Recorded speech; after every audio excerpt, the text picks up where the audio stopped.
Welcome to another edition of E Factor. We are so happy and pleased to have an amazing saxophonist.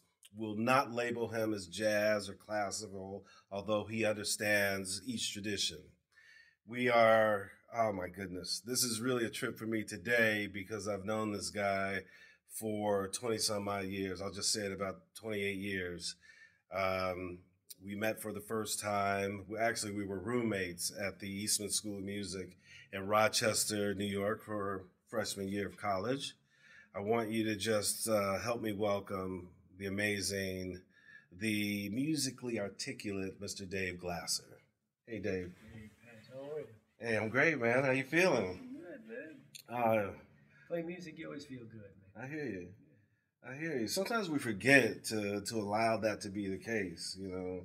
Maybe you don't forget, but I forget sometimes to just let it be what it is. Yeah, you have to. You can't control it. I mean, I know what you mean because I had to do that too, man. I remember there's this old cat, man, Leroy Williams, Okay. drummer. Okay, he's a drummer. He played. He was really the last drummer to play with Monk. Mm-hmm. Okay, and he plays with Barry Harrison.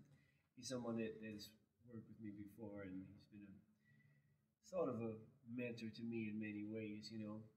And I remember when I was younger, I used to get frustrated, and I said to him, I said, man, I said, sometimes I'm playing, man, and everything is just cool, man. Everything is swinging, no problem. And then sometimes, no matter what I do, I said, I can't make it swing.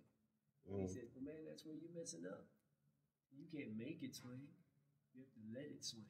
All right. So those kind of things got me to just look for that kind of thing more. And then I don't, now if it's not happening, all you can do is you just keep on playing and keep your ears open in case it comes by. Right, just in case it comes by. Because I love that. you're not in control of that. Right. You're in control of. You learn how to play your instrument and learn about music and how music works and all that kind of stuff. But as far as inspiration and all of that other esoteric stuff, man, you got to just keep your eyes and your ears open. And let the muse come by. And recognize it. Allow it to come to Allow you. it. Let's go back. Okay. I remember you clearly. Always the cat. Even back then, you were doing a lot of transcribing. Lots of transcribing. That's how I saw it anyway. You would say, oh man, did you hear that? And then you go in the practice room and that sweat box downstairs and just hours, writing solos out. So this passion that you have for the music, let's talk about where that comes from. Let's talk about how you learn to play your instrument. Well, first, I must correct you on one small thing. Okay. I agree with you that, I was going into the sweat box and I was learning some solos in there. But actually, I didn't write too many of them out. I was really big on learning how to play them. Mm-hmm. And I always felt like when I did write them out, it's sort of like now I'm trying to fit this unique, jazz feel, which sort of really can't be notated, into something that I notated. So I started to do it more like where I learn them, memorize them, then I wrote them out, because I had to for my assignment. And that was good. There's some good things in there. But it's interesting that you say that because generally I teach a lot of my students to actually learn to play them. Because a lot of people just write them down, then they try to practice them from the music like an etude, So much of jazz is not the notes. Right. And I mean, I think the passion for me came from, I don't know, man. I can't really tell you why I wanted to play saxophone. All I can tell you is that I really wanted to play saxophone, and they tried to get me to play clarinet. I was like, no. But you play the doubles now, right? You play clarinet and flute? Yeah, I play clarinet and flute. I'm not the strongest doubler.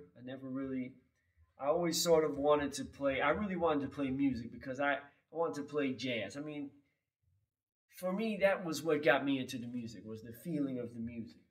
So I just want to get that feeling, So if I play in a show or something like that, it's a very technical thing, and I can do it, but it's not really my passion. My passion is getting in touch with the the things that, the powers that are at work that enable the music, the emotion in the music to really reach people. Right, but that have you always had that though, or is that something that was as a result of your study and your listening and your mentorships? You know, just hanging out and keeping your ears open. I think I think I've always had that. I don't know if I always knew that I had it, or knew what it was, or knew anything about it. But I mean, when I started out, man, I used to just put on records and play.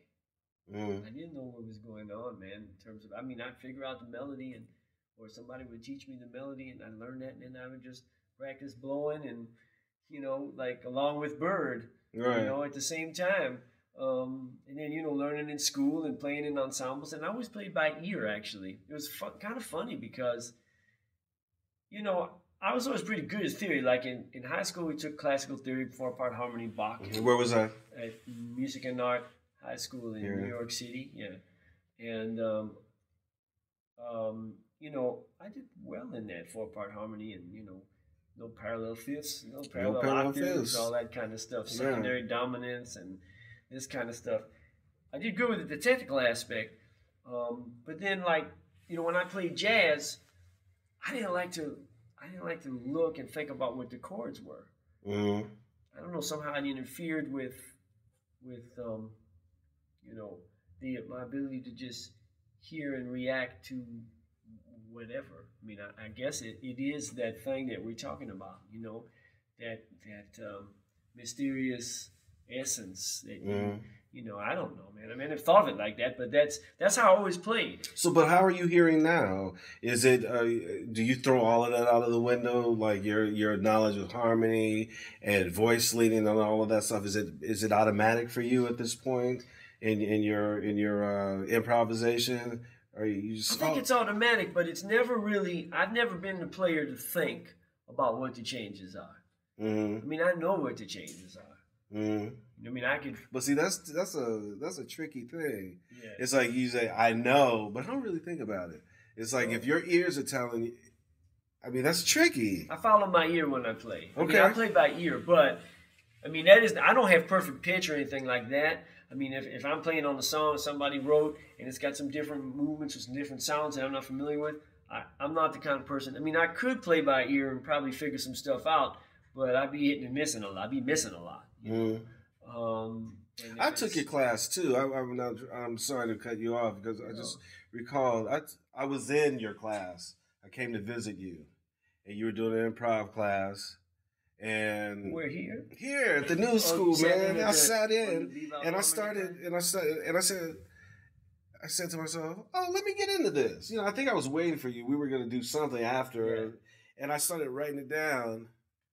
And you said, and if you're gonna write it, don't write it down. I don't like.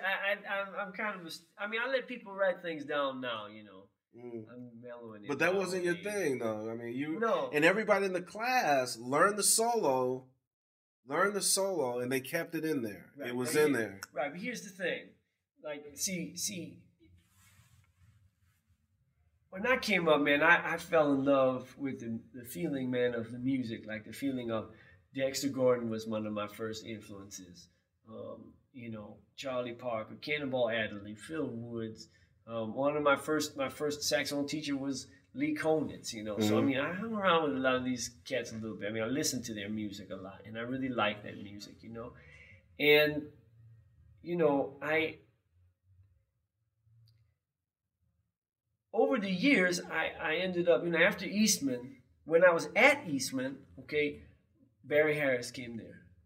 Okay, he gave a clinic. I really listened to everything he had to say. Roland Hanna came there. I got a chance to hang out with him. And when I got out of there, you know, and I was big into this learning by ear because I felt like when I looked at the history of the music, I felt like that's the way those guys learned. That's the way they transferred the musical knowledge between each other orally. Right. Okay.